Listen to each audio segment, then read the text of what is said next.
believe it or not, I nailed my preseason bold predictions. Well, 2 of them. We'll talk about how I nailed those, why I was so very right about them, and feel great about those predictions, and also the ones I've missed on, and the ones that the jury's still out on.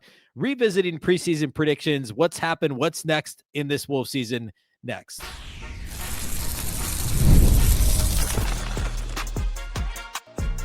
You are Locked On Timberwolves, your daily Minnesota Timberwolves podcast. Part of the Locked On Podcast Network, your team every day. Hello and welcome into the Locked On Wolves podcast, part of the Locked On Podcast Network, now the #1 sports podcast network. Happy Wednesday, everybody. Happy Hump Day. My name is Ben Beecken. I'm the host of Locked On Wolves. Welcome on in. We are, more than halfway through the All-Star break. 2 days left until Timberwolves basketball, and this is obviously the longest stretch we've had in a long time without it, and it is rough. We are here together, though, and today we're going to talk about my preseason bold predictions. I nailed 2 of them. And we'll start there because that's the happy part. I was wrong on 2, and there's 2 that the jury's still out on, and I'll give you my current take on those. And the context, of course, is why I was right and why I was wrong, right? So some team success stuff, some individual player things related to Anthony Edwards, Julius Randle, lots to get to here today. And overall feel pretty good because they're not just they're not easy predictions. They're bold predictions, right? So, they're 2 out of 6 and a possible 4 out of 6 isn't bad. We'll dig in on that here next. And we'll also lay out what we're doing here the rest of the week on the show. Big thank you off the top for making Locked On Wolves your first listen every single day. Of course, this show is free and available everywhere. That includes YouTube as well as all of your favorite audio platforms. Wherever you like to listen to podcasts, you can find Locked On Wolves. All right. So before the season, I came on the show and I gave you my bold predictions for the year. As always, it's a mix of individual player predictions as well as team predictions. And this year, I split up into 2 parts. I had 2 related to the Timberwolves offense, and I nailed both of them. So let's start there. And this is a little bit related to yesterday's show. If you missed it, go back and listen to Tuesday's show. I talked a lot about the things that the Wolves did well leading into the All-Star break that are going to be vital coming out of the All-Star break and for the balance of the regular season. And chief among them was Timberwolves are the #1 offense in the league since January 1st, and they're playing really, really fast. Pace-wise, they're now a top 10 team in pace. And that is leading to more possessions and more efficient possessions and will only be lifted more by the arrival of Ayo Dosunmu via trade just prior to the deadline less than 2 weeks ago. We'll talk a little bit about that here in a minute. But one of my bold predictions, the very first bold prediction show I did just prior to the regular season starting was the Timberwolves will have a top 5 offense. Guess what? Right now, according to Cleaning the Glass, Minnesota has the 5th best offense in the NBA. And on Basketball Reference, they're number 6. I use Cleaning the Glass for this stuff. It filters out garbage time. It filters out heaves at the end of quarters. That's I think, the go-to source for this stuff. So I'm going to go with it, which is, I said this before the season too. But they are 5th in offense. What did I say before the season? So the reasons I gave pre-season were Anthony Edwards' continued improvement. Check. Nickeil Alexander-Walker's role being replaced by TJ Shannon and Rob Dillingham. No. Although, we'll talk about Ayo here in a moment. I talked about year 2 of Julius Randle in Minnesota and increased comfort level, growth as a playmaker, given the car keys more often by Chris Finch, especially with the longer in the tooth Mike Conley, the absence of Nickeil Alexander-Walker. That was presumed that Randle would have the ball more often in his hands in a point forward type role. Check on that one as well. And then the last thing was, this is how I wrote this in my notes from October. Jaden McDaniels' improvement is real, probably. That's how I phrased it in October. And guess what? It has been real. Jaden McDaniels has been phenomenal this season, especially offensively compared to where he has been in past years. I mean, he's, last year was a career high 12.2 points per game. This is by far a career high 15 points per game so far from Jaden McDaniels. He's shooting a ridiculous 45% on threes. Remember, before this season, this is one of my concerns. He only had 1 year above league average from outside the arc. And so that was the outlier over his first 5 years, the 2022-23 year when he shot just a shade under 40%. He was 33.5% over the last 2 years combined, and he's been 45% this year on only very slightly lower volume. He's nearly 55% on twos still, and he was 56% last year, 59% the year before. But he's shooting more of those weird like mid-range leaners and less of the long mid-range twos. The shot distribution of 2-point shots has been better. And overall, of course, that means that the effective field goal percentage is nearly at a career high. It's just a shade lower than what it was in 22-23. But again, the volume is up for Jaden McDaniels. So that's an obvious box check. Like Jaden's been better across the board. The assist rate, the assist rate is by far a career high. Last year was a career high 9%. It's 12.5% right now. Prior to last season, it had only been above 7% one time. And it was 9% last year, 12.5% this year. The offensive rebound rate is not far below where it was last year. And we talked a little bit about how at the end of the 23-24 season, Jaden had added offensive rebounding corner crashes as really a tool in his tool belt to continue to find some easy offense when he was especially with Karl-Anthony Towns in the mix, was far down the pecking order, and a younger Mike Conley and a younger Rudy Gobert, right? And now we're seeing him get his own offense because he is legitimately the third option. Like there's no question about him being the third option right now after Anthony Edwards and Julius Randle. So my preseason, like these are the reasons why. Ant improvement, yes. Julius Randle improvement in year 2, yes. Jaden improvement, yes. And then Nikhil's role being replaced by more offensive-minded players. That obviously has not come to fruition, but that actually leads me to my next point pretty well, which is the Na role being replaced by somebody who is more offense than defense, right? Like Na was a plus defender and a good catch and shoot 3-point shooter and could masquerade as a point guard when asked, right? But like he wasn't a massive scoring off the dribble guy. Like he's doing that now in Atlanta, averaging 20 a game, which is crazy. But like he wasn't really doing that for the Wolves, and that's not really his MO, although it apparently is now, but it wasn't in a Minnesota uniform. The idea behind Shannon and Dillingham providing that is like those guys are offense first, and TJ is supposed to be a little bit of a better defender, and Dillingham is supposed to be a really good offensive player. Those roles those players did not grow into that role, right? But now Ayo Dosunmu, who's more of a two-way guy than either of them, he's a better defender than Shannon, and certainly a better defender than Dillingham. Not to Nikhil's level, but he's an averagey, maybe a little better than average defender.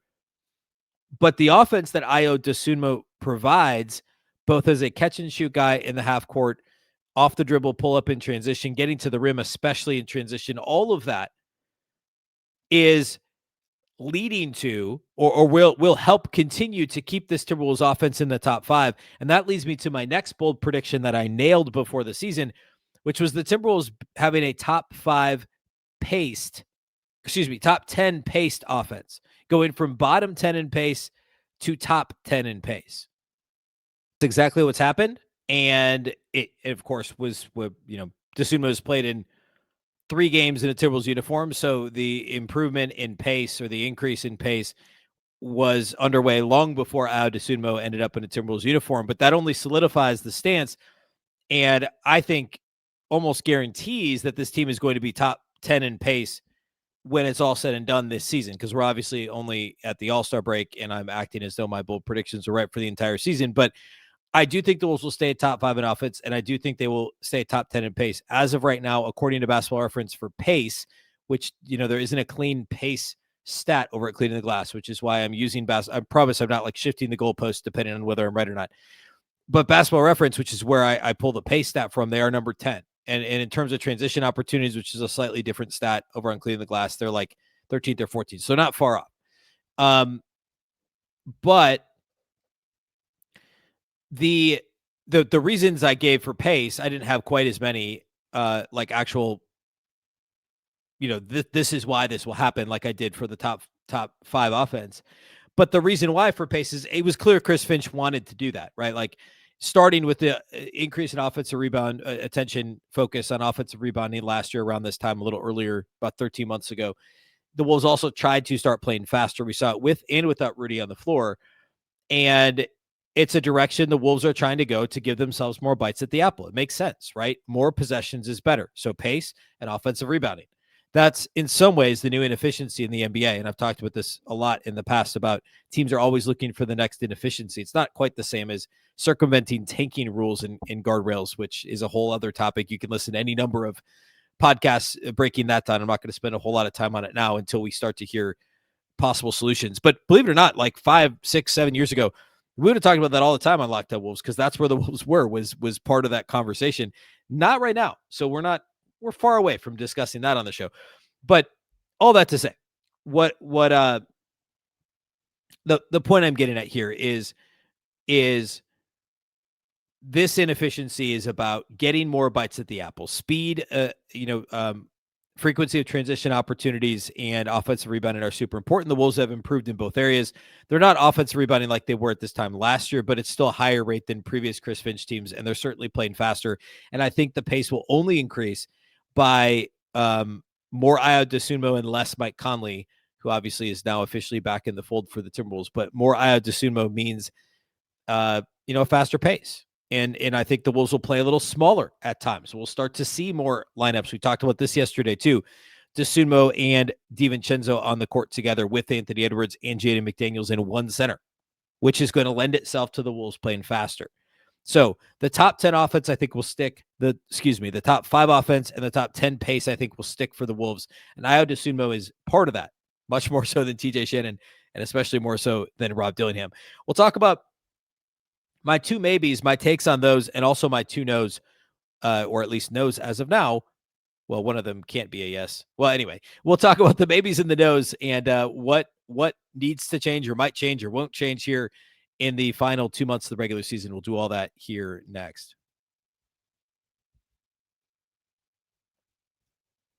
Today's episode of Locked On Wolves is brought to us by our friends at FanDuel. Ever wanted to experience the NBA Finals live and in person? FanDuel's giving you the chance to turn that dream into reality with their NBA sweepstakes. Here's how it works. Use your profit boost on any NBA future. You'll automatically be entered for a shot to win an NBA Finals trip for 2. That's right. Flights, tickets, the whole experience. If you're already looking at the board, thinking about which team can make a deep run, well, this is the perfect time to lock it in. I love the futures this time of year, whether it's picking a team to win the championship or grab a conference title. It adds the extra layer of excitement to every game down the stretch. And now not only can your pick cash, but it could also send you to the finals. Visit FanDuel.com to get started. Use your profit boost on an NBA future and get entered for your chance to win a trip to the NBA Finals. Play your game with FanDuel, the official sports betting partner of the NBA. Today's episode of Locked On Wolves is also brought to us by our friends at Quo. New year, it's still a new year. New systems. This is the time when a lot of us look at the messier parts of how we run our business and think there's got to be a better way. And there is. Streamlining your communications is one of the quickest upgrades you can make. That's why today's episode is brought to you by Quo, spelled Quo, the smarter way to run your business communications. Because when your team is reachable, organized, and communicating in one place, you're not just working cleaner, you're creating more opportunities to connect with customers. I love how simple Quo makes everything. Your whole team can call and text from one shared business number, so nothing gets missed. Everyone sees the full conversation thread, which makes replies faster and more personal, and it works right from your phone or computer. You can even keep your existing number. Quo's smart AI tools automatically log calls, summarize conversations, and highlight next steps so details never slip through the cracks. It's no surprise Quo is the #1 rated business phone system on G2, trusted by more than 90,000 businesses, from solo operators to growing teams. Make this the year where no opportunity and no customer slips away. Try Quo for free, plus get 20% off your first 6 months when you go to quo.com/LockedOnNBA. That's Quo, QUO.com/LockedOnNBA. Quo, no missed calls, no missed customers.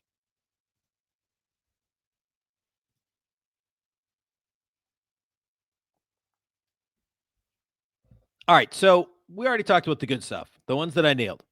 As of now, as of mid-February, the All-Star break, the Timberwolves are a top 5 offense and a top 10 team in pace. And I do think that the pace will feed into the continuation of Minnesota being in the top 5 in terms of their overall offense. My 2 that are maybes. The first one I won't spend a lot of time on because I think it's unlikely, but I wasn't far off. And this was certainly a bold prediction. Anthony Edwards would lead the league in scoring. I thought he could pass Jokic because I just kind of figured, look, Denver's going to have more guys this year. It's a deeper team. I thought that which he finished behind him last year in terms of scoring. So I was like, all right. By the way, scoring title, I'm talking points per game, not overall, total points. So I thought he could pass Jokic, and that, of course, has happened to this point. He's 0.6 points per game ahead of him. So I was right about that. And what else did I say? I said, I wondered if he could pass Giannis, who he has, and Giannis hasn't played enough to qualify. And SGA is the other one. Well, then, of course, there's Luka Doncic, who was injured enough last year that he wasn't above Ant when last year finished up. He has not passed SGA. SGA is, 2.5 points per game ahead of him? And Luka is 3.5 points per game ahead of him. And he's currently tied. Ant is tied with Jaylen Brown for third in the NBA in scoring. So highly unlikely that I didn't do the math on Ant would need to average 37 points per game and Luka would need to average, 29 points per game.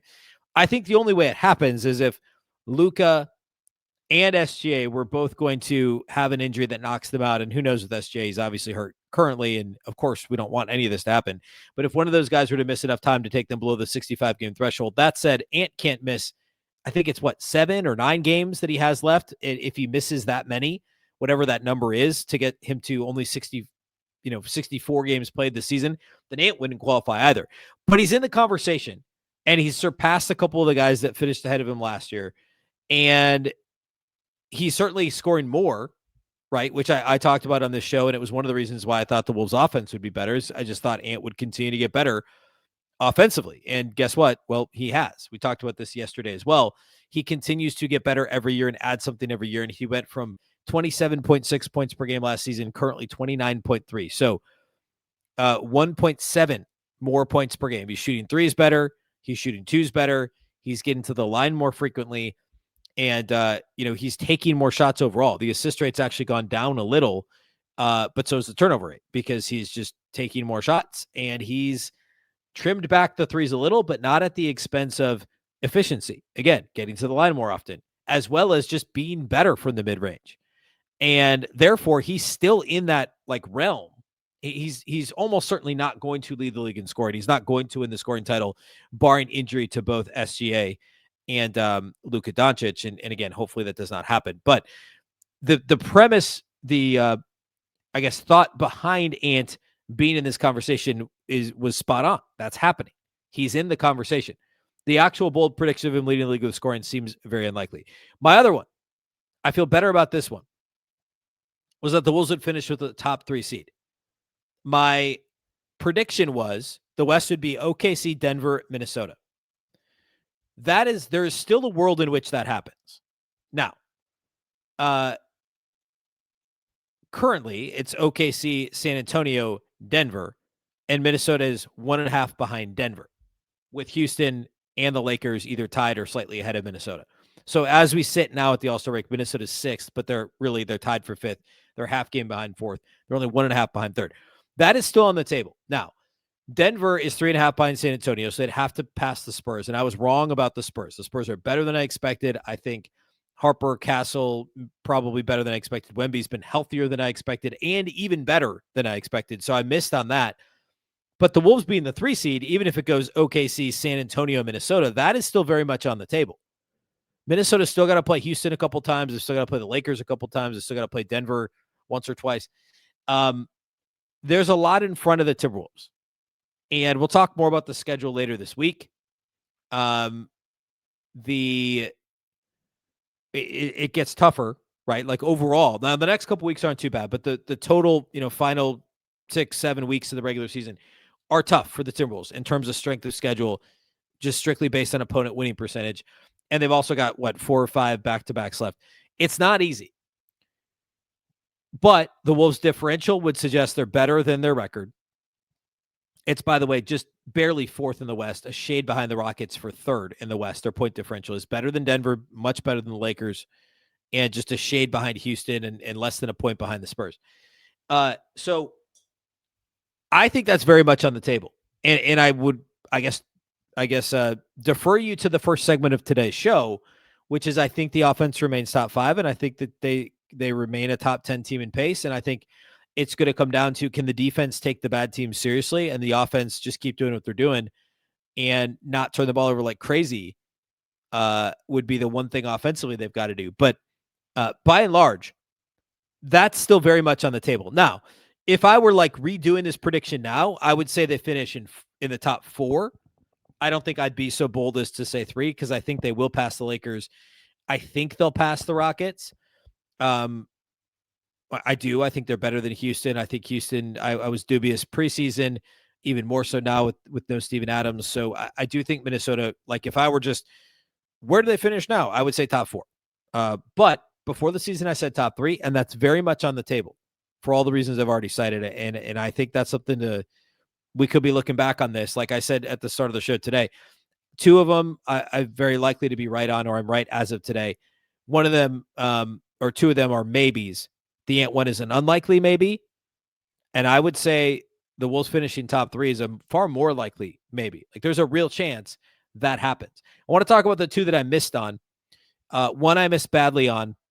The other, well, actually, both are misses. I can't be right about either of them because they've already had time benchmarks that have passed, date benchmarks.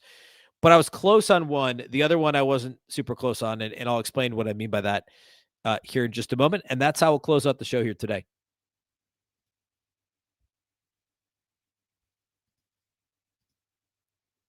Today's episode of Locked On Wolves is brought to us by our friends at Indeed.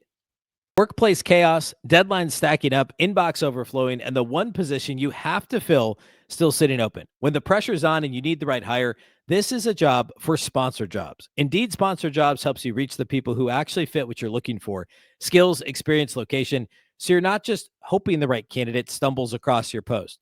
And here's a stat that says it all. In the 1 minute I'm talking to you about this, companies like yours made 27 hires on Indeed, according to Indeed data worldwide. So if you're hiring, spend less time searching and more time interviewing candidates who check all your boxes with Indeed Sponsored Jobs. Spend less time searching and more time interviewing. Put simply, right? Interview the candidates that check all the boxes too. Less stress, less time, and more results. When you need the right person to cut through the chaos, this is a job for Indeed Sponsored Jobs. Plus, listeners of this show get a $75 sponsored job credit to help your job get the premium status it deserves at Indeed.com/podcast. Just go to Indeed.com/podcast right now and support this show by saying that you heard about Indeed on this podcast. Indeed.com/podcast. Terms and conditions apply. Need to hire? This is a job for Indeed Sponsored Jobs.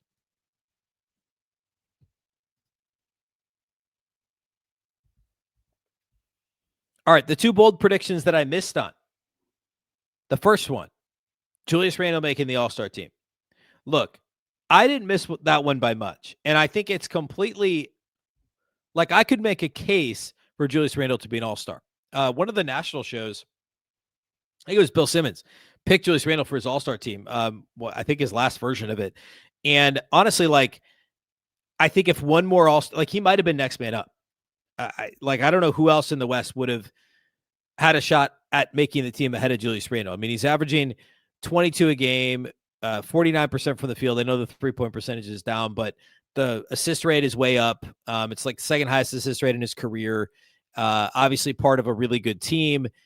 The advanced metrics, like if you want to dig in on like some of the win share stuff, it's the best win shares per 48 he's ever had. And again, the second best assist rate of his career. Like there's a lot to like about what Julius Randle has done this season. And I know that there were some valleys in late January, but I think we ended on a bit of an upswing before the All-Star break. I wasn't far off on that one. The gist of it was correct. And that's that he would have a much better year 2 in Minnesota than year 1. And obviously there were high marks in year 1, most notably the first 2 rounds of the playoffs. Obviously the buzzer beater way back in November of his first year in Minnesota over the Suns. There were some really good moments. There were also some bad moments, just like this year, but it ended at an upswing. And I felt like year 2 of Julius in Minnesota being more comfortable. We saw all the articles, John Krasinski at The Athletic talking about the comfort level that Randle has in the Twin Cities now, his family being comfortable. Like that stuff does matter. These guys are humans. And it's different than like a best shape of his life story. Like this is like a real tangible thing. He's happier than he was the year prior and is more comfortable. And it also matters more to some guys than other guys. And by all accounts, Julius Randle's the sort of guy that this does matter to, and it does impact him. And he's played really well overall this year. Like you could dig in even further on the numbers, like best true shooting percentage he's had since his only season in New Orleans, like better than any season with the Knicks. Like I talked already about the assist rate and about the win shares and like the body of work, despite the valleys and despite some of the issues on defense. I think overall he's been better defensively this year than last year. He's just had some of those games that he just isn't really there defensively, and he's not the only one on this team. But he wasn't far off from making the All-Star team, I guess, is the point. The other one that I missed on that I'll spend a minute on here is the schedule. And my prediction of the Timberwolves, this was arguably my boldest prediction, besides maybe Ant leading the league in scoring, was, and by the way, I should have started the show with this. I said at the time, these were bold but attainable. Like I wasn't going to do, if you watch NFL Network on any given Sunday and they'll say like, so-and-so is going to get 320 yards rushing. Like that's not happening. They're just ridiculous predictions that never could happen. These are all at least in the realm of possibilities, right? So I said the Wolves would be 24-7 on New Year's Day. And the reason I said that was because the schedule was very favorable. And I thought Minnesota would think it's important that we get off to a really good start this year because the schedule gets tough after New Year's Day. And I thought maybe they'd come out. Seems silly now, but like with a vengeance is maybe strong. But like with a sense of urgency because of the scheduling reason, but also the way the season ended each of the last 2 years, losing in 5 games in the conference finals, where it's like, oh man, they're in the conference finals again. And they essentially get run off the floor by the Thunder in 3 of the 4 losses they had. So I thought they'd come out with a little bit more urgency. That did not happen. My 24-7 prediction was off by 3 games? No, 24-7. That number is not right. I'm looking now at what their actual record was on New Year's Day. Their actual record on New Year's Day was 21-13. So 24-7 would have been, I must have been off by 3 games. I think I meant to say 24-10. I think I counted wrong. Either way, I missed it by like 3 or 4 games. And going back through my notes, which obviously like I typed in the number wrong. So I don't know, is any of this right? I said, look, they get the Pelicans twice, they get the Jazz twice, they get the Kings twice, which by the way, I think they beat the Pelicans. Well, actually I could look at it. I have it right here. I think they beat the Pelicans twice. And they did lose one to Utah earlier this season, and they lost one to Sacramento. No, they didn't. They beat Sacramento 3 times before January 1st. So I did get that part right. Like that was important. And I talked about this the other day. The Wolves actually they're like 15-3 against the bottom third of the league, which isn't a terrible mark. Like you can't really be too upset about that. So they did beat the Pelicans twice, and they did beat Sacramento 3 times. I think they lost one to Utah, if I could find it. No, they beat Utah twice too. So all those games that I mentioned, they won. It's the ones in the middle, right? The Lakers games. They lost to the Lakers twice early in the season. They, those games that they kicked away that they should have won. They did lose to Sacramento once. So they beat Sacramento 3 times and lost to Sacramento once in the first 3 months of the season. They, lost the game at Phoenix that they should have won. They lost actually twice to Phoenix. They lost the Memphis game a week before Christmas. They lost the overtime game against Denver, and then the debacle the Saturday after Christmas at home against Brooklyn. Like all those games, you win half of them, and all of a sudden you're talking about a 24-10 first 2.5 months of the season, which is completely fine. Like that would have been great.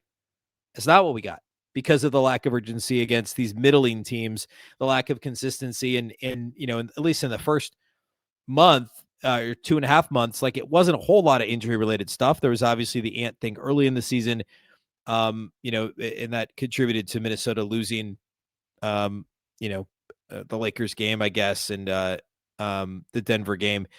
But by and large, it was I just missed that because I thought the Wolves would take care of business against inferior teams. And it's actually generally been the opposite, right?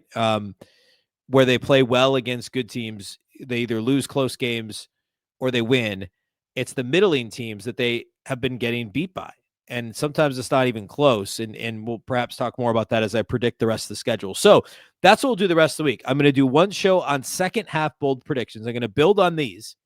And I'm going to give you at least 3 or 4 new bold predictions. I'm also going to predict the second half, the post All-Star break schedule. and tell you what the Wolves' final record will be, where they'll finish in the West, and kind of give you my here's what I think is going to happen. So we'll do that the next couple of days, and then Friday we'll also preview Friday night's Wolves-Mavs game, which hopefully will feature Cooper Flagg. I don't know if he's on the injury report still or not, but we're only 2 days away from that. So hold on, we're almost there. Big thank you for making Locked On Wolves your first listen every single day. Of course, this show is free and available everywhere. That includes YouTube as well as all of your favorite audio platforms, wherever you like to listen to podcasts. You can find Locked On Wolves. You can also watch on the Locked On Sports Minnesota app on both Roku and Amazon Fire TV. If you never miss an episode, the Everydayer Club is built for you. Get Locked On Wolves ad-free, plus members-only Discord access and more. Head to lockedonwolves.supercast.com to join the club. For those of you on video, we send you to the first ever 24/7 National NBA YouTube channel after this episode. If you're listening on audio, please make sure to listen to NBA Game Night for your second listen today over on the Locked On NBA channel. Of course, this show is part of the very same Locked On Podcast Network, your local experts on all the biggest stories. Once again, I'm Ben Beecken. This is the Locked On Wolves podcast, and we'll catch you next time.